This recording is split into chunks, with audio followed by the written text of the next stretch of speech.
जय हिंद दोस्तों, कैसे हैं आप सभी। उम्मीद करते हैं आप मस्त होंगे, स्वस्थ होंगे। कहा जाता है कि कई जीत बाकी है, कई हार बाकी है, और अभी तो जिंदगी का सार बाकी है। अभी ये क्षेत्रमिति का चौथा सवाल है, अभी क्षेत्रमिति का पूरा सवाल बाकी है। ठीक है, तो आज हम लोग शुरुआत करते हैं क्वेश्चन नंबर 4। क्वेश्चन नंबर 4 का जो है ये दिया गया कि भुजा 7 सेंटीमीटर वाले एक घनाकार ब्लॉक के ऊपर एक अर्धगोला रखा गया है। क्या रखा गया है? अर्धगोला। एक घन है और घन के ऊपर रखा गया है अर्धगोला, जैसा कि हम अभी सवाल में पढ़े हैं। अर्धगोला का अधिकतम व्यास क्या हो सकता है? इस प्रकार बने ठोस का पृष्ठीय क्षेत्रफल ज्ञात कीजिए। देखिए, भुजा के मान दिया है 7, इसका भुजा की लंबाई कितना है? 7। तो आप जानते हैं कि घन के सभी भुजा आपस में होती है बराबर। वो 7 है तो ये 7 होगा, सब 7 होगा। और जब इसका लंबाई जो है, इसका लंबाई है 7, तो इसका भी लंबाई कितना होगा? इसका भी लंबाई होगा 7। और जब इसका लंबाई 7 होगा तो समझिए कि इसका भी जो है ना, इसका भी लंबाई कितना होगा? 7। यानी अर्धगोले का जो व्यास होगा कितना होगा? 7 होगा। लिखेंगे, ये बोल रहा है कि अर्धगोले का अधिकतम व्यास क्या हो सकता है, तो इसका जवाब होगा कि अर्धगोले का अधिकतम व्यास 7 होगा। ठीक, अब देखिए यहाँ लिखेंगे हम लोग क्या क्या मान दिया है। भुजा का मान दिया है, घन का भुजा जिसका मान दिया है 7 सेंटीमीटर, और जब 7 सेंटीमीटर इसका भुजा का मान है तो अर्धगोला का व्यास कितना होगा? अर्धगोले का व्यास बराबर, अर्धगोले का व्यास बराबर 7 सेंटीमीटर, उसका भी होगा। जब व्यास 7 हो गया तो त्रिज्या कितना होगा? 7/2 सेंटीमीटर। भाग देंगे तो 3.5 आएगा। अब बोल रहा है कि इस प्रकार बने ठोस का पृष्ठीय क्षेत्रफल ज्ञात कीजिए। आप जरा अपने दिमाग में सोचिए, इसमें कौन कौन भाग दिखाई पड़ रहा है। तो देखिए, एक भाग, ये दूसरा भाग, ये तीसरा भाग, नीचे वाला चौथा भाग, और उस साइड वाला 5वां भाग, ऊपर का 6ठा भाग। लेकिन 5 भाग क्लियर है। 5 भाग क्या है? क्लियर है। कौन कौन भाग? 1 2 3 4, नीचे वाला 5 भाग ना, एरिया एकदम क्लियर है, इस पर कुछ कोई छेड़छाड़ नहीं है। लेकिन जो ऊपरी भाग का एरिया है ना, ऊपरी भाग पर देखिए, ऊपरी भाग पर ऐसा बना हुआ है। ऊपरा भाग देखने पर, ऊपर से देखने पर कैसा लगेगा? तो देखिए ऐसा लगेगा कि एक वर्ग है और इस पर एक कटोरी जो है अर्धगोला रखा गया है। तो इसका कोनवा भाग खाली दिखेगा, इसे कोनवा भाग दिखेगा यहाँ पर। आप जरा सोचिए कि ऊपर वाला भाग कैसा दिखेगा। ऊपरी भाग को बनाएंगे तो ऊपर में कटोरी रखा गया है, तो कटोरी से बीच वाला भाग तो घिर गया है, कोना वाला भाग बचेगा। ठीक, तो ये सब जो है, अब हम लोग क्या करेंगे कि जो भाग ऐसे दिख रहा है, यानी कोना वाला भाग बच रहा है इसमें, फिर ऊपर का अर्धगोला का भाग हो गया, फिर ये 5 भाग का हो गया। जितने भाग आपको दिख रहा है उन सभी का क्षेत्रफल निकालना है। यानी वही बोला कि इस प्रकार बने ठोस का पृष्ठीय क्षेत्रफल ज्ञात कीजिए। तो लिखेंगे, बने ठोस का पृष्ठीय क्षेत्रफल बराबर क्या क्या होगा? घन का 5 फलक का क्षेत्रफल, क्योंकि इसमें देखिए 5 को भाग एकदम क्लियर है। 1 2 3 4 5 भाग क्लियर है। अब प्लस ऊपर में क्या बना हुआ है? तो अर्धगोला, तो अर्धगोला का वक्र, अर्धगोला का वक्र, अर्धगोला का वक्र पृष्ठीय क्षेत्रफल, प्लस ऊपरी भाग कैसा है? तो ऊपरी भाग ऐसा बना हुआ है, यानी कि कोने का क्षेत्रफल। ऊपरी भाग में क्या बचा हुआ है? तो कोने का क्षेत्रफल, कोने का क्षेत्रफल। अब देखिए, इसके बाद अब हम यहां से इन सभी का सूत्र लिखेंगे। घन के 5 फलक का क्षेत्रफल 6 फलक का होता है 6 गुने भुजा स्क्वायर, 4 फलक का होता है 4 गुने भुजा स्क्वायर, तो 5 फलक का हो जाएगा 5 गुना भुजा स्क्वायर, प्लस अर्धगोला का वक्र क्या होता है? 2πr², प्लस कोने का क्षेत्रफल। अब देखिए, कोना का क्षेत्रफल कैसे होगा? तो कोना के लिए हम लोग ये काम करेंगे, ये वर्ग के क्षेत्रफल में से वृत्त के क्षेत्रफल को माइनस कर देंगे, तो कोना वाला का निकल जाएगा। लेकिन लिखेंगे वर्ग का क्षेत्रफल माइनस वृत्त का क्षेत्रफल, वर्ग का क्षेत्रफल माइनस वृत्त का क्षेत्रफल। अब यहीं से इसको हल कर लेना है। 5 गुना भुजा के मान कितना है? तो भुजा के मान है 7, प्लस 2 पाई के मान 22/7, आर के मान त्रिज्या कितना है? तो त्रिज्या हो गया 7/2, प्लस वर्ग का क्षेत्रफल होता है भुजा स्क्वायर, माइनस वृत्त का होता है πr²। अब यहाँ से हम लोग हल करेंगे, तो 5 7 का स्क्वायर कितना होता है? तो 49, प्लस 7 ले 7 कट गया, 2 से 2 कट गया, 2 से 22 कट गया, 11 बार में 11 के 7 में गुणा तो 77 प्लस। अब इसके बाद हम लोग इसका हल करेंगे। तो भुजा के मान बताइए। तो भुजा के मान वही है जो उसमें था 7, अब पाई 22/7, आर 7/2, 2 से 22 कट गया 11, 7 से कट गया 7। अब बचे हुए भाग को हल कर लेंगे। 5 9 45 के 5 हासिल 4, 5 के 20, 4 24 प्लस 77 प्लस 7 के स्क्वायर 49 माइनस 11 7 77 बटा में 2। इसको ये तीनों को जोड़ लेते हैं। तो 9 और 7 16, 16 और 5 21, 21 के 1 हासिल 2, 4 और 7 11, 11 और 4 15, 15 2 17 के 7 हासिल 1 और 2 और 1 3, 371 माइनस 77 को 2 से भाग दीजिए तो 2 3 6 1 7, 2 3 6 1 7, 2 8 16 1 17, 2.5 38.5 आएगा। अब इसको घटा लेते हैं तो 10 पॉइंट के बाद 0 है उसमें होगा ना, तो 5 में से 5 यानी कि लगभग इतना बचेगा। देखिए 371.0 और 38.5, इसको माइनस करेंगे, 10 में ले 5 गया 5, इसके बाद ये हो गया 10, 10 में ले 8 गया 2, और ये हो गया 6 में से 3 गया तो 3 और 3, 332.5 सेंटीमीटर स्क्वायर आंसर। ये इसका आंसर होगा। इस तरीके से जो है ये रेडी हुआ। अब चलते हैं हम लोग अगले क्वेश्चन में। जो अगला क्वेश्चन है वो क्वेश्चन नंबर 5 है, और 5 नंबर भी एकदम 4 नंबर के जैसा है। डायग्राम देखिए कितना कंटाप बना है।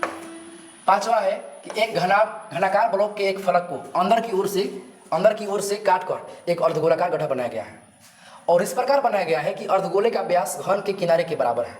तो शेष बचे ठोस का पृष्ठीय क्षेत्रफल निकालिए। माने एगो घन है, और घन के अंदर में ना एगो गड्ढा बना हुआ है। गड्ढा कैसा गड्ढा है? तो अर्धगोलाकार गड्ढा है, और इसमें एक कोने वाला भाग जो है इसमें बच रहा है, जैसे उसमें बच रहा था चौथा क्वेश्चन में। ठीक, अब कहा गया कि इसमें शेष बचे ठोस का क्या निकालना है? शेष बचे ठोस का पृष्ठीय क्षेत्रफल ज्ञात करना है। लेकिन एगो बात और ही है, टारच बार के खोज लीजिए, कारण कोनो मान ना दिया है, एक में कहीं मान नहीं दिया गया है। तो इसके लिए हम लोग एक काम करेंगे, इस भुजा को मान लेंगे। माना कि भुजा की लंबाई ए है, ई मानिए कि बनबे करेगा, क्योंकि इसमें कोई मान दिया ही नहीं है। तो अगर इसको मानेंगे ए, तो इसका भी लंबाई होगा ए, इसका भी लंबाई होगा ए। और जब इसका भुजा की लंबाई ए हो गया तो ये होगा कितना? ए। और इसका व्यास की लंबाई भी कितना होगा? तो ए होगा, क्योंकि घन का भुजा व्यास के बराबर है। लिखेंगे सॉल्व। भुजा का लंबाई हो गया ए,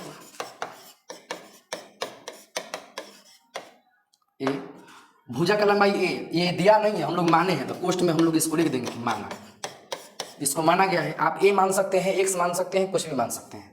व्यास कितना होगा? अर्धगोले का व्यास। तो अर्धगोले का जो व्यास होगा ना, वो भुजा के होगा बराबर, तो व्यास के मान भी होगा ए। अब व्यास ए हो गया तो त्रिज्या कितना होगा? तो a/2। अब इसके बाद शेष बचे ठोस का क्या निकालना है? पृष्ठीय क्षेत्रफल। लिखेंगे शेष बचे भाग का पृष्ठीय क्षेत्रफल बराबर। तो इसमें कौन कौन सा भाग आता है? देखिए इसमें सबसे पहली बात, क्लियर भाग ये दिख रहा है, घन का पहला भाग, ये दूसरा भाग, ये नीचे वाला तीसरा भाग, इधर वाला चौथा भाग, पीछे वाला पांचवा भाग, और ऊपर का छठवां भाग।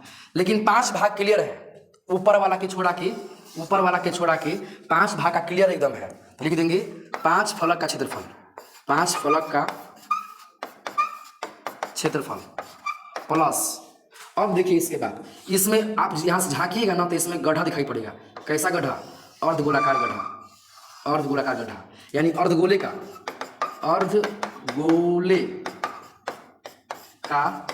पृष्ठीय क्षेत्रफल प्लस। अब इसके बाद क्या बचेगा? तो कोना वाला भाग, यानी कोने का क्षेत्रफल, कोने का क्षेत्रफल। आपको हम पहले ही बता दिए हैं कोना कैसा बचेगा, इहो देख लीजिए। ऊपरा फेस कैसा होगा? तो ऊपरा फेस ऐसा होगा, ऐसा होगा। ये कोना भाग बचेगा।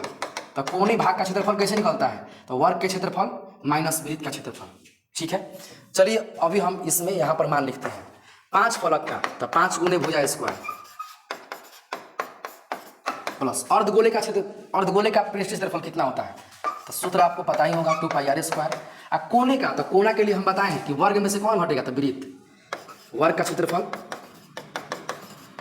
माइनस वृत्त का क्षेत्रफल।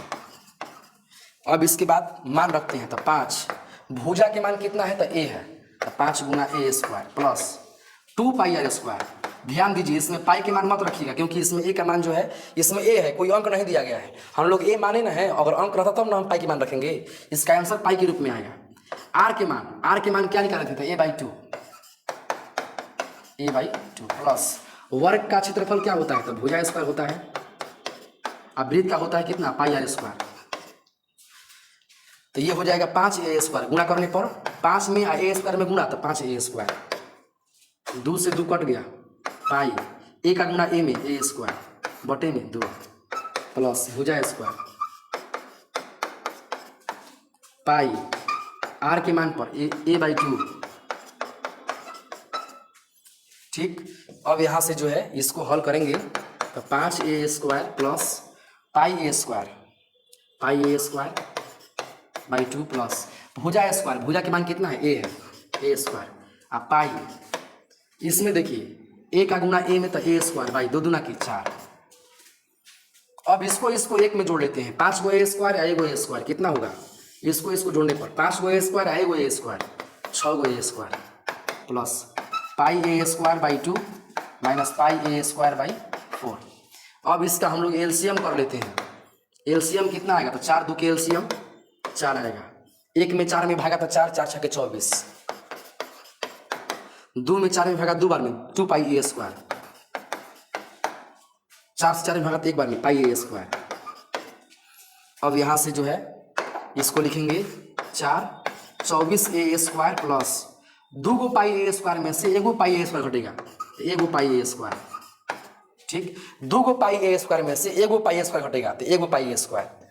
अब देखिए इसी को ना ऐसे किया गया है, दोनों में a स्क्वायर आपको दिख रहा है, a स्क्वायर दोनों में है, तो a स्क्वायर के हम लोग कॉमन कर लेंगे और नीचे में 4 के कॉमन कर लेंगे, तो क्या बचेगा, हेने में बचेगा 24, हेने में बचेगा पाई।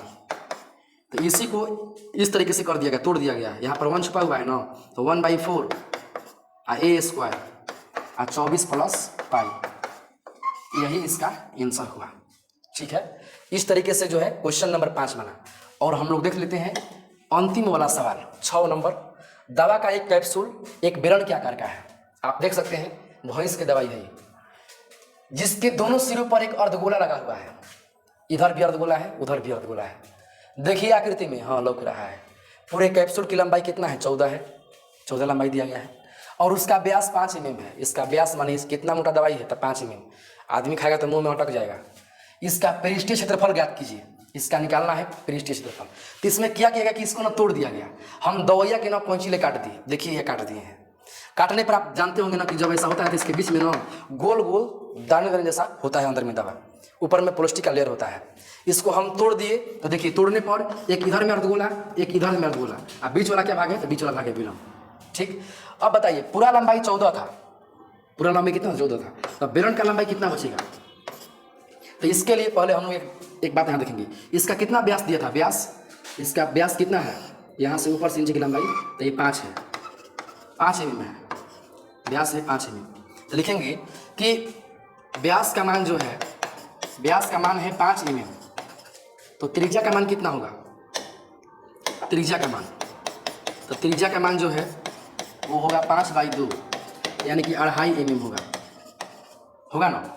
अब देखिए इसके बाद कुल लंबाई कितना है, तो कुल लंबाई दिया गया है, कुल लंबाई 14 mm, कुल लंबाई 14 mm है। अब देखिए इसका जो त्रिज्या है वो त्रिज्या कितना आया, तो वो त्रिज्या आ गया इतना, इसका त्रिज्या, ये त्रिज्या सब होता है बराबर, इसका त्रिज्या आ गया 2.5 mm, हेनियों से इसका त्रिज्या आ गया 2.5 mm। तो अब बताइए हेने से घट जाएगा 2.5 mm, हेनियों से घट जाएगा 2.5 mm, 2.5 mm है, तो बीच वाला कितना बचेगा, पूरा लंबाई है 14, पूरा लंबाई कितना है, पूरा लंबाई है 14, और 14 में से 14 mm में से 2.5 mm हेने घट गया, 2.5 mm होने घट गया, तो बीच वाला भाग कितना बचेगा। तो लिख लेंगे कि बेलनकार भाग की लंबाई, यानी बेलन की लंबाई जो कि एच का मान काम करेगा, 14 में से 2.5 घट गया हेने, 2.5 घट गया होने, यानी 14 माइनस 2.5 5, 14 में ले 5 गया तो 9 mm, 9 mm होगा किसका मान, एच का मान। अब हम लोग क्या निकालना है, तो बोला गया कि इसका पृष्ठीय क्षेत्रफल ज्ञात कीजिए। क्या ज्ञात करना है? पृष्ठीय क्षेत्रफल। तो देखिए इसमें कौन कौन से भाग दिख रहा है, लिखेंगे कैप्सूल का पृष्ठीय क्षेत्रफल बराबर। तो कैप्सूल में कौन कौन से भाग है? दो गो अर्धगोला है, दो अर्धगोले का वक्र पृष्ठीय क्षेत्रफल प्लस बेलन का वक्र पृष्ठीय क्षेत्रफल। लिखेंगे दो अर्धगोले का होता है 2 पाई आर स्क्वायर, अब बेलन का होता है 2 पाई आर एच। दोनों का मान लिख लेते हैं। यहाँ से अगर मान लिखें हम तो देखिए ये हो जाएगा 2, छोड़िए ना, 2 दूनी के 4 pi r square plus 2 pi r h. हम बता रहे हैं हमेशा से कि अगर इसको आसान करना है तो चुपचाप कॉमन कर लीजिए। हेमा 4 है, पाई है, आर है, हेमा 2 है, पाई है, आर है, तो हम लोग 2 पाई आर कॉमन कर सकते हैं दोनों में। आप ये समझिए ना, 2 पाई आर कहाँ आ गया कॉमन में, तो इसमें क्या बचा? 2 बचा और एगो आर बचा, प्लस इसमें 2 पाई आर आ गया कॉमन में, क्या बचा? एच। बस कॉमन करने से कोई ये फायदा है कि गुणा भाग कम पड़ता है। हम हर सवाल में बता रहे हैं। 2 पाई का मान 22/7, आर त्रिज्या के मान जो है, त्रिज्या के मान कितना है? तब 2.5 है, यानी 5/2 है। चलिए इसको हम बटे में यूज़ करते हैं। 2 आर 2 गुणे, इसमें त्रिज्या कितना है तो वही 5/2 यानी कि 2.5 कर देते हैं इसमें, प्लस एच का मान ऊंचाई कितना है इसका? तो इसका ऊंचाई आया है 9 मीटर। बाटा में लिखने का फायदा हुआ कि 2 से 2 कट गया, 22 5 है 110 बटे में 7, 2.5 दूनी के 5 9, 9 5 कितना होता है? 9 5 होता है 14, तो 9 5 हो जाएगा 14, 7 दूनी के 14 और 110 का गुना 2 में तो 220 mm स्क्वायर, यानी कैप्सूल का पृष्ठीय क्षेत्रफल होगा 220 mm स्क्वायर। इस तरीके से आज क्वेश्चन नंबर 6 तक क्लियर हुआ। 6 से आगे का सवाल हम अगले वीडियो में बनाएंगे। ये वीडियो आपको कैसा लगा कमेंट बॉक्स में ज़रूर राय दीजिए और चैनल को लाइक कीजिए, सब्सक्राइब कीजिए, शेयर कीजिए ताकि हम आगे और भी वीडियो लाते रहें। धन्यवाद।